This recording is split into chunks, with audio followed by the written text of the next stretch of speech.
What's happening, folks? Welcome back! And if you miss part one, you're gonna have to go back to see all the facts, so you don't lose your mind.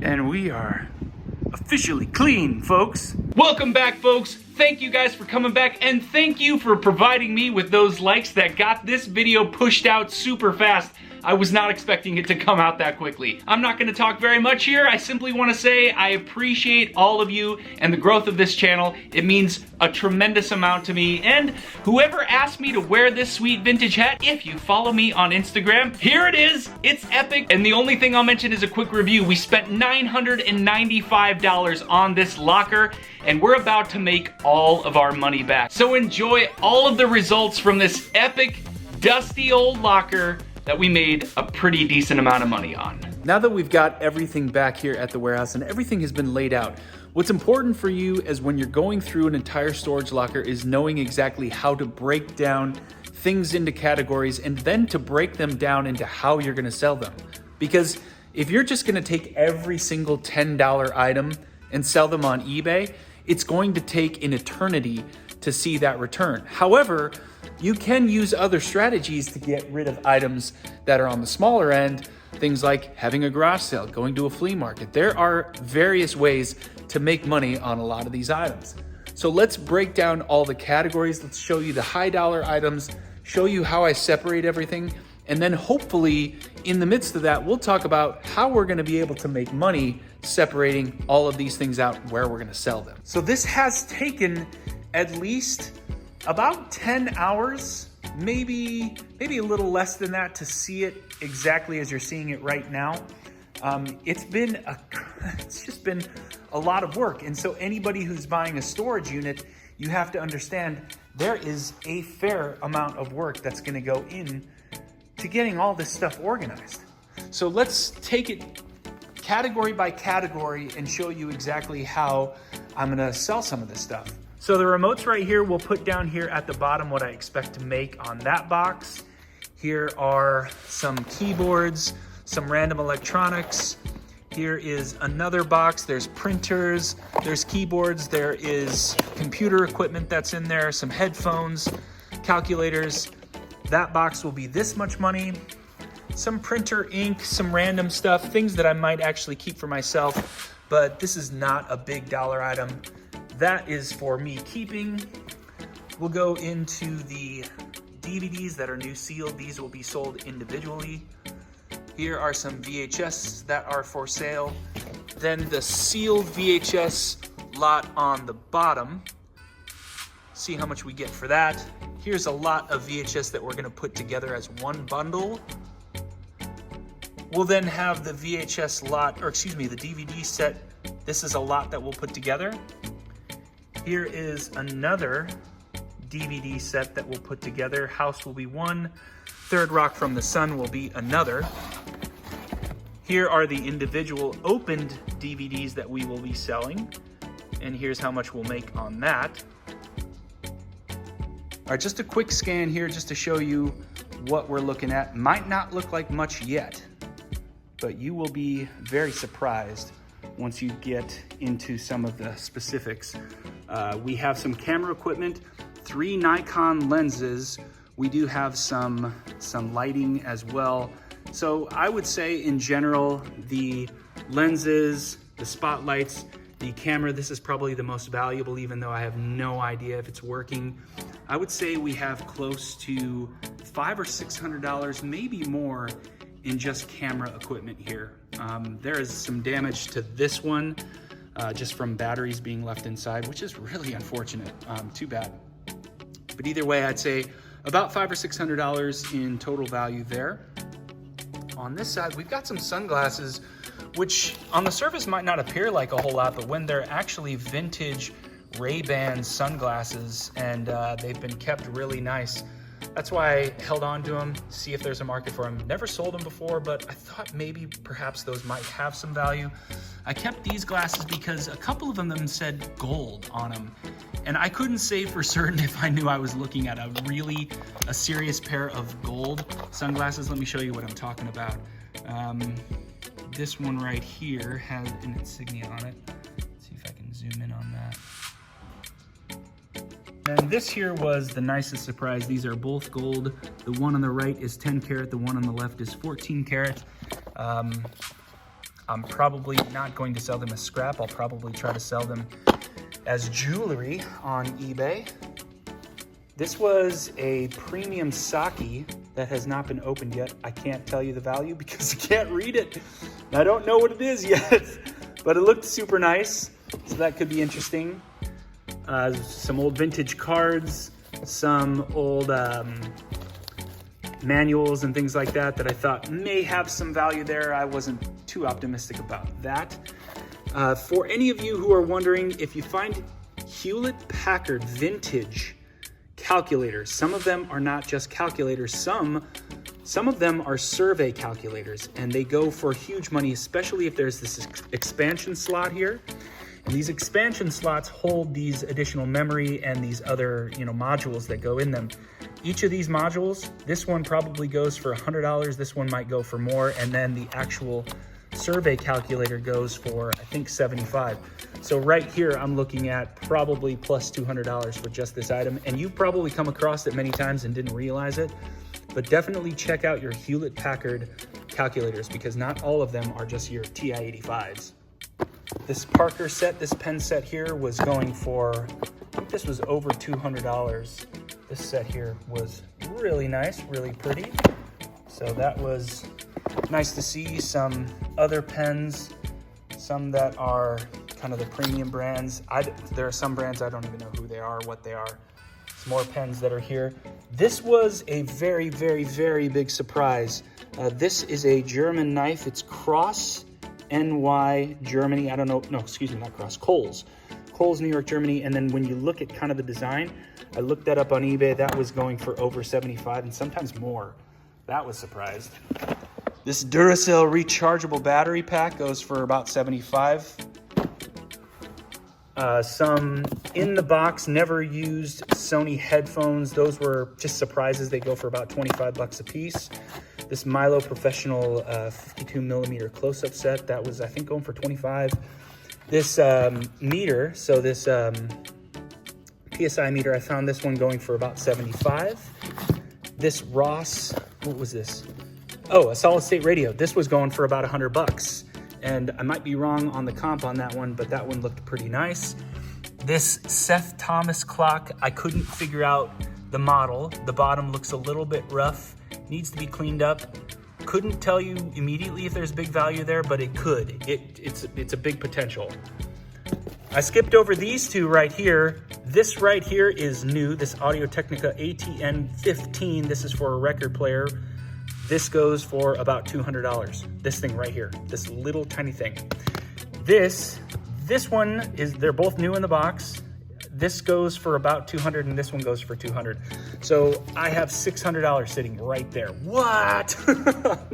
This little kind of old school replica of a gas pump. I thought that looked pretty cool. I didn't get any comps on that yet. I'll look that up later. This is new in the box, the stereo mixing console from Realistic. That goes for pretty decent money. This one goes for about $150. It is new sealed, so that was kind of a big surprise.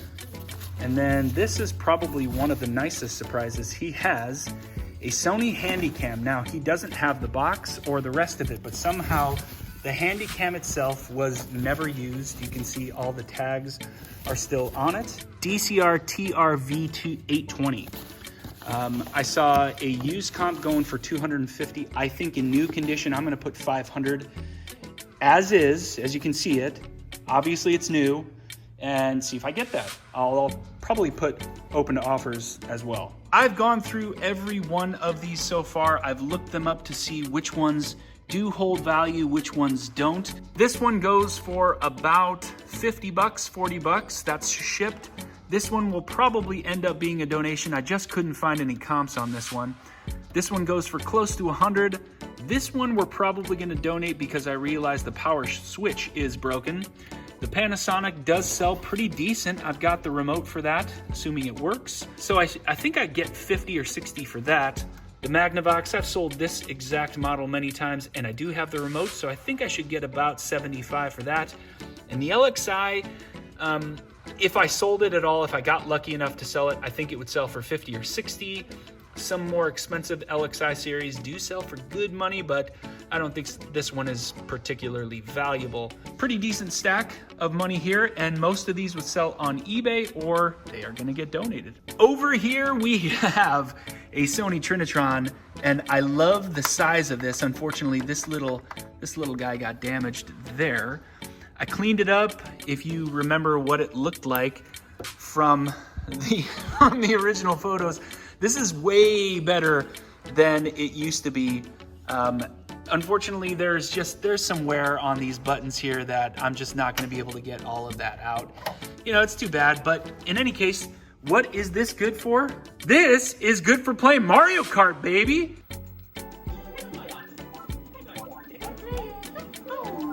I'm always peachy, baby. This Crosley really beautiful CD record player, it is working. I mean, it powers on. I didn't put any records on it. Maybe I should try that out. Conservatively, I'm gonna say I could get $100 on eBay. If you don't already have this on your list of items to keep an eye out for, it is vintage software. Vintage software still sells. I'm not gonna lie to you and tell you it sells in a minute, but some of it does. If you've got Windows or you've got Adobe or you've got some of these old, some of them sealed, some of them with the packaging, even some of just the loose 5 1/4 discs, 3.5 inch discs, they surprisingly sell pretty well. A Windows 95 upgrade still sealed, a whole bunch of like Excel, Word, an entertainment pack. I organized it, I lotted it all up. I'll put down here at the bottom what I expect to make, but this will surprise you how much money I'm gonna get for just the software here. What we have here are stacks of books. I am basically going to look through this. Anything plus 15 bucks, I will keep and sell on Amazon. Anything that is below that will be donated. If you look it up, you might as well list it if it's plus 15 because the process is so easy. But as far as I'm concerned, I'm not going to be keeping this entire thing for something that's worth 4 bucks. I'm just gonna donate it, get rid of it. It's too much space. I don't need that here in the warehouse. And the record lots here, I do have a few separated. I'll show you the ones that I've separated out. These right here, I am basically gonna put on a local market, see if I get anything for it. So selling them locally, I should get cash. I'm just gonna put 20 bucks because all of this doesn't look like there's a lot of value here. Maybe to somebody there is, but it just looks like a whole bunch of junk to me. I looked up approximately 50% of them. It was a lot of classical music. So anyway, I did my best to separate it out, but that's gonna be selling locally. The ones that have plus $15 in value, I separated out here. The best of the lot was this new sealed Benzaten. I think that's how you pronounce it. Anyway, this was new sealed. This was going for about 50 on eBay. And then there was a whole bunch of Japanese vinyl in here that this is not Japanese vinyl, but this was new sealed. There was a whole bunch of new sealed in there. Probably lot those together. And then it did seem like a whole bunch of the Japanese classical music was selling pretty well, so I'll probably lot those together as well. I'm gonna take you outside and show you the furniture we also had, which there were 3 pieces on there that probably were worth selling versus the $50 dump fee I was being quoted to get rid of them. So these are items that I've cleaned up as best as possible. There's a little more I have to do to the desk, so let's take a look. This magazine stand, all wood. It's got a nice little drawer here, end pocket here for magazines, one here as well. So that was unique enough to sell for about 20 bucks locally. Dazer floating fixture. It's a desk lamp. You can see it extends all the way over. It affixes through a couple of screws and then you can kind of adjust it here. And then I've cleaned up the desk. This is an American desk. That's the name of it. And it's got some paper that just kind of stuck on, probably from heat and some kind of residue that was on there. It can be wiped off. Got to spend a little more time doing that. Got about $100 worth of stuff right here, maybe a little bit more, and this will all be local market. These two boxes have some model cars in them. They weren't big money. I think Mira was the brand. I think that's it. Yeah, I think that's everything. So I'm gonna cut in really quick. That was not it. In the video, you saw me reference a bag of coins. Well, as I kept digging through things, not only was it coins, it was cash, and it was foreign currency. I took all of the cash, all of the coins, I added all that up, and it ended up being about like $100 worth of cash and American coins. So that was in my pocket, that was easy. But then there was Japanese currency that wasn't current, but it was still usable monetary value in Japan. Unfortunately, you can't go to a currency exchange because they only exchange current notes. So I had to take a hit on that of 10%, but there was $500 worth of Japanese currency, and I had to take the 10% discount, and then there was some exchange fee as well. So I ended up pocketing over $400 worth of Japanese currency and then American dollars. So that's $500 I'm gonna add to the bottom right here of just money, cash. That almost paid for the locker right there. So you can see down here at the total where I'm expecting to be at, it's a significant amount of work. Most of what you see here will be on eBay. So I've really separated things out between eBay, local markets, garage sale, or donation. And there's definitely gonna be stuff that will be added to the donation pile as we go through it. I'm not scared of having this amount of work. It stops me from having to go out and source all day long.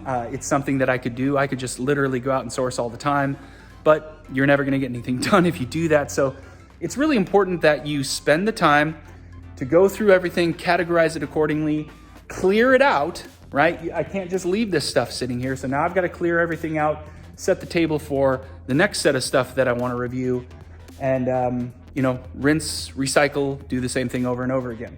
This is going to be very valuable. It's going to take time. This is a good time to be bringing in inventory like this.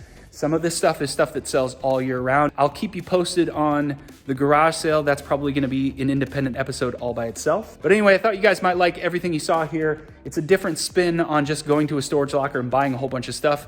What do you do with it after you get it? How do you get rid of all this stuff, and how do you get rid of all the extras? Because you inevitably inherit everyone's stuff. You have dump fees. You have all sorts of random costs that you don't expect. So this is just a glimpse into how I get rid of stuff from a storage unit. And that was today's episode, folks. Making almost $5,000 on this unit was an absolute shock to me. But as I kept cracking into boxes and looking things up, I just kept getting surprised over and over again. Now granted, there is a lot of work that is gonna go into this. Now to get all of that money, that is a serious amount of time invested, not only in cleaning out the locker, all of the sorting that I did before you even saw this video right here, and then all of the categorizing I had to do to get things ready for listing. There's also cleaning involved, then there's also shipping. So it's going to be at least 30 to 40 total hours before I get that $5,000. But even still, the numbers are exceptional. $5,000 for a week's worth of work. I absolutely would do that. I have no trouble making that kind of money. There are a few tips I threw in there as well. Hopefully they are valuable to you. Always remember the value of your time. For example, I decided to call a trash service versus actually taking those items to the dump myself, and I spent no time talking about my process on the books. I literally took every single book, I scanned it with the Amazon app, I checked the rank, and then I checked the value. And the two things I was looking for: at least a rank of less than 500,000 and the value of the item plus $15. And when I was doing that, I did come away with a pretty decent stack, and there were actually some high value books. In some of those instances, I might not see that book sell for at least a year, so it just wasn't worth including into this number. So know where you want to sell your stuff. If things are too heavy but they have high value, sell them locally. If things are plus $15 and small enough to ship, put them on eBay. If you've got books that have a decent sales rank and are plus 15 bucks, sell it on Amazon. If you've got a whole bunch of items that are worth between $1 and $15 or $20, have a garage sale or go to the flea market. Anything else, don't worry about donating it. Even though you're getting rid of something that presumably might be worth $5 or $10, trust me, when you have a locker full of this kind of stuff, you're gonna forget about those items you donated really quickly. And that is it. That's everything I will say about this locker. I really had a great time breaking into it, and I've already made back all of the money for my initial investment, so everything from here on out is purely profit. And we do have the vintage toy video that's coming up I have been talking about for weeks, and we will be reviewing the collection and talking about the things that I like to keep and the ones that I like to sell. If you have made it this far, consider giving me a thumbs up. If you're a passive viewer, maybe become a subscriber, and I will see you all next time. Take care.